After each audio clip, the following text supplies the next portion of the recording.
চিংড়িঘাটাতে যে মেট্রোর কাজ, যে বকেয়া কাজ জানিয়ে রাজ্য সরকারের করা মামলা, সেই মামলায় তো হস্তক্ষেপ করেনি আদালত। পাশাপাশি রাজ্যকে কার্যত রাজ্যের ভূমিকা নিয়ে প্রশ্ন তুলেছে সর্বোচ্চ আদালত, যেখানে সর্বোচ্চ আদালতের এই মন্তব্য যে মেট্রো প্রকল্পের কাজ নিয়ে রাজ্য একগুঁয়ে মনোভাব দেখিয়েছে। হাইকোর্টকে প্রথমে আপনারা বলেছিলেন এখন উৎসবের সময়, উন্নয়নের চেয়ে উৎসব আপনাদের কাছে বেশি গুরুত্বপূর্ণ। একটা গণতান্ত্রিকভাবে নির্বাচিত সরকার সর্বোচ্চ আদালতে এসে বলবে যে দয়া করে আসুন আমাদের রক্ষা করুন, এটাকে সমর্থন করা যায় না। সর্বোচ্চ আদালতের স্পষ্ট মন্তব্য, হয় মামলা তুলে নিন, না হলে খারিজ করে দেব। তৃণমূল মুখপাত্র অরূপ চক্রবর্তী রয়েছেন আমাদের সঙ্গে টেলিফোন লাইনে। অরূপবাবু, একেবারে সুপ্রিম কোর্টে আজকে রীতিমতো ভৎসনার মুখে পড়তে হলো রাজ্য সরকারকে। শুধুমাত্র রাজনীতিকরণ করা হচ্ছে এবং রাজনীতিকে আপনারা অগ্রাধিকার দিচ্ছেন মানুষের উন্নয়নের থেকে। বিভিন্ন রকম অজুহাত খাড়া করা হচ্ছে। আজকে যখন সুপ্রিম কোর্ট এমনটাই পর্যবেক্ষণে বলছে, তখন বিজেপির বক্তব্য সরকার বদলালেই, বিজেপি রাজ্যে ক্ষমতায় এলেই সব ঠিক হয়ে যাবে, মেট্রো চলতে শুরু করবে। দেখুন, স্বপ্ন দেখার উপরে তো এখনো জিএসটি লাগায়নি কেন্দ্রীয় সরকার, তাই বিজেপি নেতারা স্বপ্ন দেখতেই পারে, তাতে অসুবিধার কিছু নেই। কিন্তু বাস্তব হচ্ছে চিংড়িঘাটা হচ্ছে কলকাতার হার্ট। রক্ত সঞ্চালন যদি হার্টে বন্ধ হয়ে যায় তাহলে সারা শরীরে রক্ত পৌঁছবে না। উত্তর কলকাতার সাথে দক্ষিণ কলকাতা, উত্তর 24 পরগনার সাথে দক্ষিণ 24 পরগনা, এমনকি হাওড়া হুগলিরও মেইন কানেক্টিভিটি কলকাতার সাথে হচ্ছে চিংড়িঘাটা। সেই জায়গায় দাঁড়িয়ে রাজ্য সরকার ইতিমধ্যেই বলেছিল যে ছুটির দিনগুলো রাত্রিবেলা দেখে যদি কাজ করা সম্ভব হয়, কারণ নইলে রাস্তা অবরুদ্ধ আছে। এখন তো নির্বাচন কমিশনের হাতে পুরো প্রশাসন, তো এখন নির্বাচন কমিশন দিক না অর্ডার, তো বারণ করেনি। সুপ্রিম কোর্টের এখানে একটা স্পষ্ট পর্যবেক্ষণ রয়েছে। অরূপবাবু, আমি আপনাকে একটু বিরত করছি, সেটা হচ্ছে এখন আদর্শ আচরণবিধির কথা আপনারা বলছেন, এটা একটা অজুহাত। তার কারণ এতদিন পর্যন্ত তো যান নিয়ন্ত্রণ করাই যেত, তা তো রাজ্যকে সেই নির্দেশ কলকাতা হাইকোর্ট তো আগেই দিয়েছিল। তখন আপনারা পরীক্ষার কথা বলেছেন, তখন উৎসবের কথা বলেছেন, আর এই নির্দেশ তো এমসিসি লাগু হওয়ার আগের। না, ঠিকই তো, এমসিসি চালু হওয়ার আগে যখন, তো এখন এমসিসি চালু থাকতে থাকতে এখন অসুবিধা কি আছে? ইলেকশন কমিশনকে অর্ডার দিতে, এখন সংশ্লিষ্ট এসপি ডিএম দের অর্ডার দিতে তো অসুবিধা নেই, করে দেখাক না। নাকি এখন ওই মোদিজির যাতায়াতে অসুবিধা হবে, নাকি এখন অমিত শাহদের যাতায়াতে অসুবিধা হবে? সাধারণ মানুষের যাতায়াতে অসুবিধা হওয়াটা অসুবিধা নয়। এখন কি মোদিজি আর অমিত শাহ যাতায়াতে অসুবিধা হবে বলে এখন করতে পারবে না? প্রশ্নটা সেখানে নয়, প্রশ্নটা হচ্ছে এর সুরা হোক, সকলে চায়। এই যে মেট্রোর কথা বলা হচ্ছে, মেট্রো প্রজেক্টটা কে তৈরি করে গেছিলেন? মমতা ব্যানার্জি যখন রেলমন্ত্রী ছিলেন 2009 সালে, তখন সেই সময় অ্যানাউন্স প্রজেক্ট গড়িয়া থেকে বিমানবন্দর মেট্রো প্রকল্প ঘোষণা শুধু না, তার জন্য বাজেটারি অ্যালোকেশন, ফান্ড অ্যালোকেশন সমস্ত যিনি করে গেছিলেন তার নাম মমতা বন্দ্যোপাধ্যায়। সেই মেট্রো প্রকল্প প্রায় শেষের মুখে বহু আগে হয়ে যেত। দীর্ঘদিন ধরে কেন্দ্রীয় মোদী সরকার তারা দীর্ঘসূত্রিতা করে টাকা বরাদ্দ না করে আটকে রেখেছিল।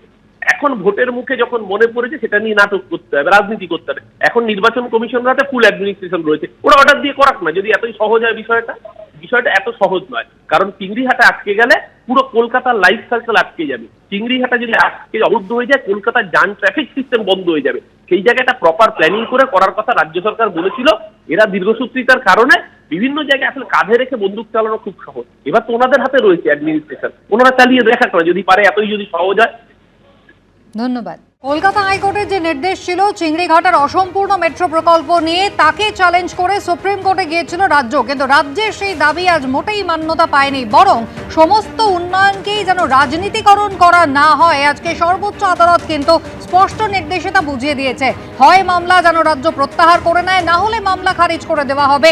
সর্বোচ্চ আদালতের আজ এমনটাই পর্যবেক্ষণ। আরো বিস্তারিত জানাবেন বিজেন্দ্র সিংহ রয়েছেন আমাদের সঙ্গে। বিজেন্দ্র, দীর্ঘদিন ধরে চিংড়িঘাটা মেট্রো প্রকল্প যেভাবে জটে আটকে রয়েছে, আজ সেই নিয়ে কলকাতা হাইকোর্টের নির্দেশকে চ্যালেঞ্জ করে সুপ্রিম কোর্টের মামলায় ঠিক কি নির্দেশ সর্বোচ্চ আদালতের? দেখো, এক তো হলো কুসুমিতা, হাইকোর্ট যে রায় দিয়েছিল সেটাকে বহাল রেখেছে সুপ্রিম কোর্ট, এবং রাজ্য সরকারের যে পিটিশন ছিল সেটাকে সুপ্রিম কোর্ট খারিজ করে দিয়েছে। খারিজ করতে গিয়ে যে অবজারভেশনগুলো রয়েছে কোর্টের, সেটা খুবই কড়া সমালোচনা হয়েছে পশ্চিমবঙ্গ সরকারের। বিশেষ করে যেভাবে যখন কলকাতা হাইকোর্ট একটা অর্ডার দিয়েছিল সেটাকে কেন ডিলে করা হচ্ছে, এইটা বারবার প্রশ্ন উঠছিল। এবং সবটা দিয়ে রাজনীতি করাটা ঠিক নয়, সেটাও সুপ্রিম কোর্ট বলেছে। এবং তার সঙ্গে সঙ্গে তারা বলছেন কি এটা যে ডিজিপি রয়েছেন বা চিফ সেক্রেটারি রয়েছেন, তাদের বিরুদ্ধে কড়া পদক্ষেপ নেওয়া উচিত ছিল হাইকোর্টেরই, যখন তারা এই সাংবিধানিক ডিউটি তারা পালন করতে পারছিলেন না। এবং এটাকেও একটা পলিটিসাইজ করার জন্য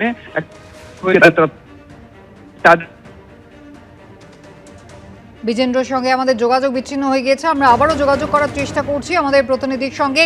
চিংড়িঘাটায় মেট্রো প্রকল্পের কাজে রাজ্যের মনোভাব একগুঁয়ে এবং জেদি, কাজ আটকে রেখে একগুঁয়ে মনোভাব দেখাচ্ছে রাজ্য। হাইকোর্টকে রাজ্য বলেছিল এখন উৎসবের সময়, আপনাদের কাছে উন্নয়নের থেকে উৎসবই বেশি গুরুত্বপূর্ণ। একটি গণতান্ত্রিকভাবে নির্বাচিত সরকার সুপ্রিম কোর্টে বলবে দয়া করে আসুন আমাদের রক্ষা করুন, তা মোটেই সমর্থন করা যায় না। মেট্রো প্রকল্প নিয়ে এভাবেই রাজ্যকে ভৎসনা করলেন সুপ্রিম কোর্টের মাননীয় বিচারপতি জয়মাল্য বাগচি। সবকিছুরই রাজনীতিকরণ যেন রাজ্য সরকার না করে, এটা উন্নয়নের বিষয়। চিংড়িঘাটা মেট্রো নিয়ে রাজ্যকে ভৎসনা করলেন সর্বোচ্চ আদালতের প্রধান বিচারপতি। হাইকোর্ট এই মামলায় যথেষ্ট সংযম দেখিয়েছে। মুখ্য সচিব ডিজিপির বিরুদ্ধে পদক্ষেপ করা উচিত ছিল বলে রাজ্য সরকারের উদ্দেশ্যে কড়া বার্তা সুপ্রিম কোর্টের। একেবারে সরাসরি সুপ্রিম কোর্ট যে মন্তব্য করেছে তাতে রাজ্য সরকার কার্যত ধাক্কা খেয়েছে। চিংড়িঘাটায় মেট্রো প্রকল্প নিয়ে তাদের অবস্থান নিয়ে সুপ্রিম কোর্টের স্পষ্ট মন্তব্য যে চিংড়িঘাটায় মেট্রো প্রকল্পের কাজে রাজ্য একগুঁয়ে মনোভাব দেখিয়েছে, জেদি মনোভাব দেখিয়েছে, কাজ আটকে রেখে একগুঁয়ে মনোভাব দেখিয়েছে রাজ্য। আপনারা হাইকোর্টকে বলেছিলেন এখন উৎসবের সময়, আপনাদের কাছে উন্নয়নের চেয়ে উৎসব বেশি গুরুত্বপূর্ণ, তীক্ষ্ণ মন্তব্য করেছে সর্বোচ্চ আদালত। একটি গণতান্ত্রিকভাবে নির্বাচিত সরকার সুপ্রিম কোর্টে বলবে যে দয়া করে আসুন আমাদের রক্ষা করুন, এটাকে সমর্থন করা যায় না বলে মন্তব্য করেছে মহামান্য সর্বোচ্চ আদালত। সবকিছুরই রাজনীতিকরণ করবেন না, এটা উন্নয়নের বিষয়। হাইকোর্ট এই মামলায় যথেষ্ট সংযম দেখিয়েছে। মুখ্য সচিব ডিজিপির বিরুদ্ধে পদক্ষেপ করা উচিত ছিল। রাজ্য সরকারের উদ্দেশ্যে এই কড়া মন্তব্য সর্বোচ্চ আদালতের। যেখানে আসলে সমস্যাই নেই সেখানে অহেতুক রাজনীতিকরণের অপচেষ্টা চলছে। মেট্রো প্রকল্পের কাজে সহযোগিতায় টালবাহানা করেছে রাজ্য, তাতে ক্ষুব্ধ সর্বোচ্চ আদালত। এটা রাজ্য সরকারের একগুঁয়ে মনোভাবের বহিঃপ্রকাশ বলে মন্তব্য আদালতের। এবিপি আনন্দ, এগিয়ে থাকে, এগিয়ে রাখে।